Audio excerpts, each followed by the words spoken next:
Ang taong ayaw tumanggap ng pangaral ay dadanas ng kahirapan at kahihiyan. Ngunit ang tumatanggap nito ay pararangalan. Ang pangarap na natupad ay nagdudulot ng ligaya. Subalit ang taong hangal ay hindi tumitigil sa paggawa ng masama. Kapag ang lagi mong kasama ay isang taong marunong, magiging marunong ka rin. Ngunit kung hangal ang lagi mong kasama, ay mapapahamak ka.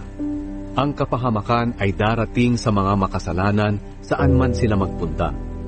Ngunit ang mga matuwid ay gagantimpalaan ng mabubuting bagay.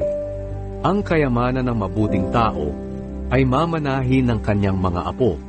Ngunit ang kayamanan ng makasalanan ay mapupunta sa mga matuwid. Umani man ang sagana ang lupain ng mahihirap, hindi rin sila makikinabang dito dahil sa hindi makatuwirang patakaran ng iba. Ang mapagmahal na magulang ay nagdidisiplina ng kanyang anak. Sapagkat kung mahal mo ang iyong anak, itutuwid mo ang kanyang ugali. Ang taong matuwid ay makakakain ng sapat.